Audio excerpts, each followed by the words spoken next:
अवसर आप लोगों को भी प्राप्त हुआ।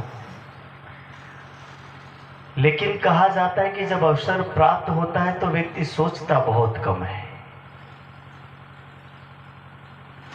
एक घटना है, कहा जाता है कि लाल बहादुर शास्त्री एक दिन कहीं यात्रा के निकले और यात्रा में जाते जाते उनकी गाड़ी खासी स्पीड थी और इतनी स्पीड गाड़ी में एक कुत्ता आया और कुत्ता मर गया। जब कुत्ता मर गया तो लाल बहादुर शास्त्री ने अपने बॉडी गार्ड से पूछा कि कुत्ता कैसे मर गया, तो बोले जल्दी से आकर के घुस गया इसलिए मर गया।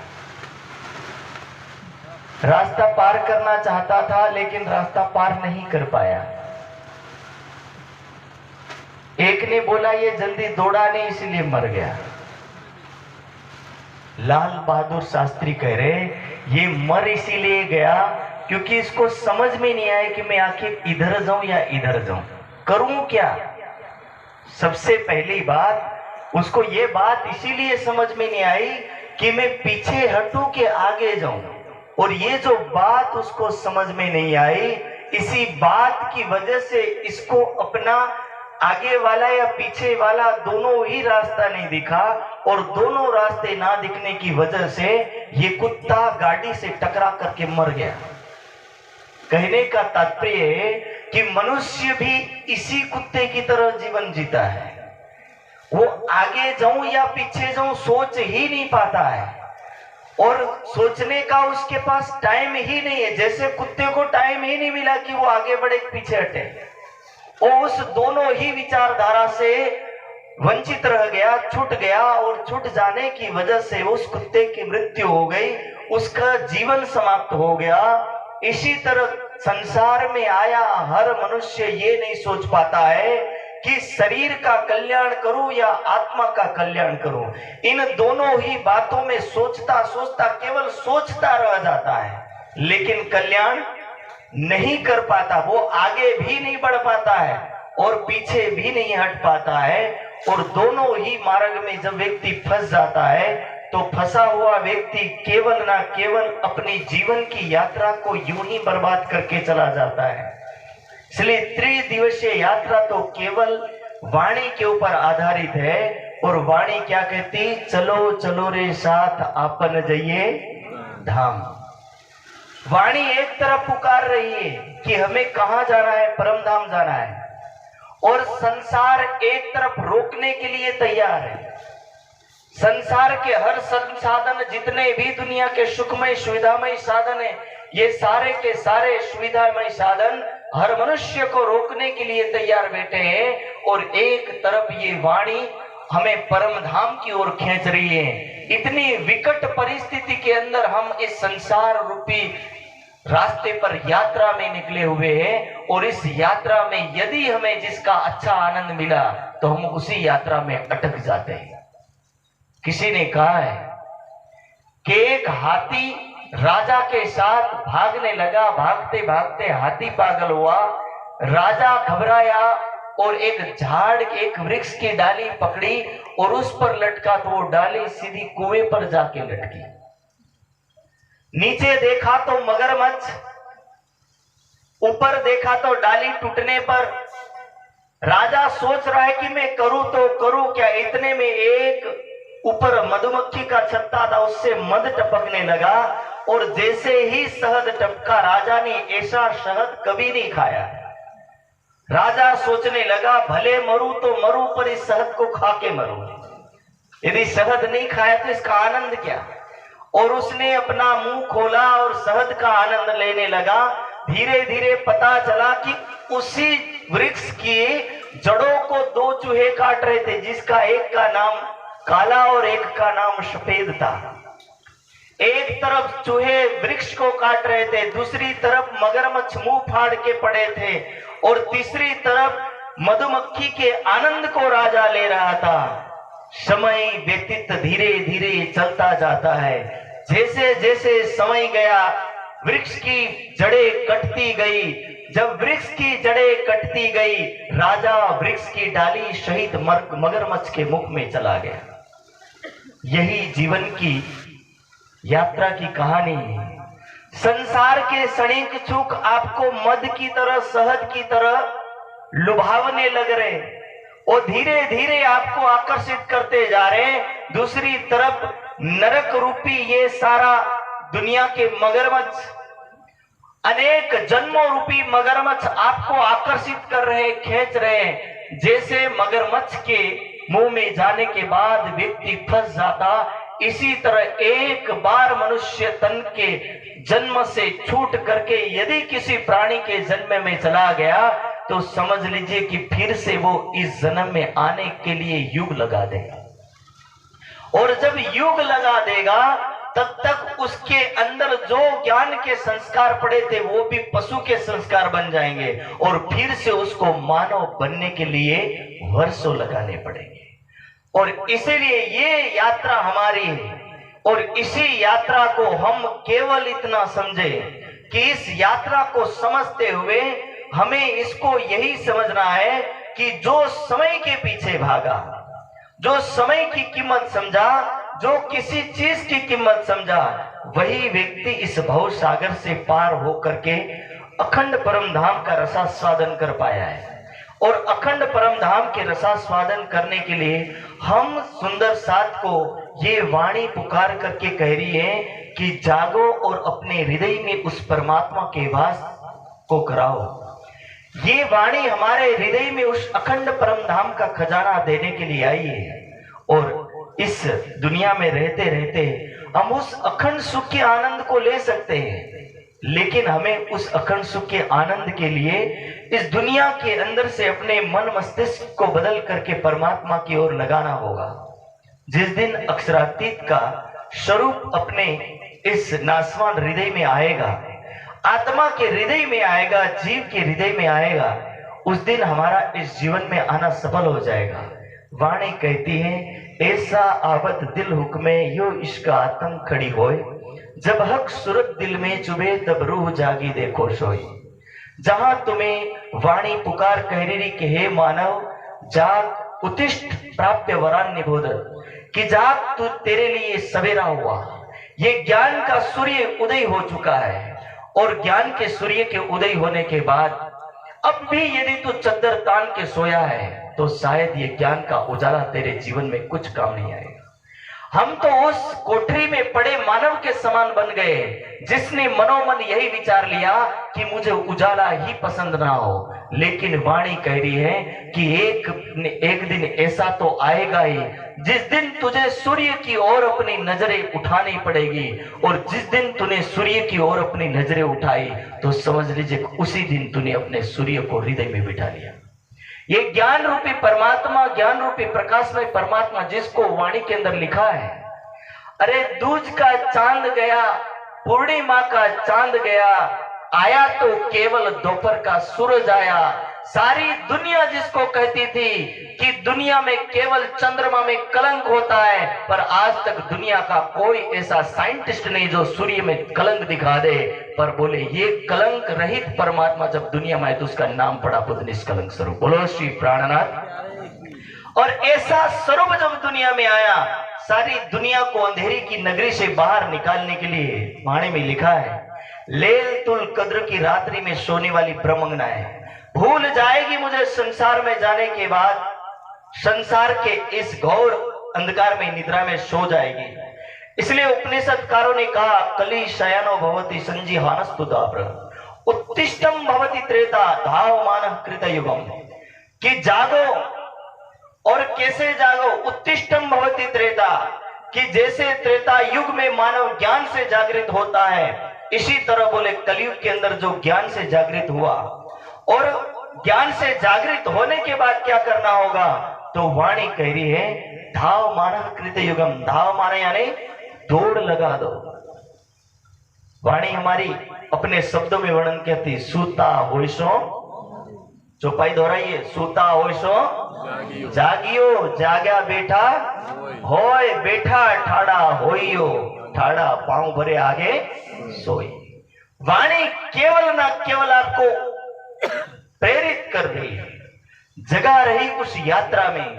तुम्हारी यात्रा केवल ना केवल अंधेरी रात्रि में चल रही है, पर वाणी कह रही अंधेरी रात्रि में तुम्हारी यात्रा ना हो। तुम्हें तो पूरा का पूरा ब्रह्मांड प्रकाशित मिला है, और ये वाणी ज्ञान का प्रकाश तुम्हें मिला है। कहा जाता है कि एक बार ज्ञान के प्रकाश में जो आ जाता है, शायद वो अनेकों को प्रकाशित कर देता है।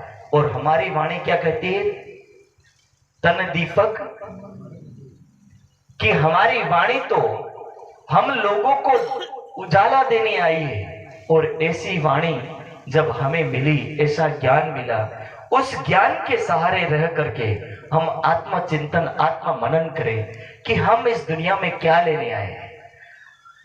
इस दुनिया में हमारा कर्तव्य केवल आत्म कल्याण है। मनुष्य जीवन को संभालते हुए, इस जीवन की सार्थकता को समझते हुए, जब हक सूरत दिल में चुभे कि जब अक्षरातीत के अंग अपने हृदय में उतरने लगे।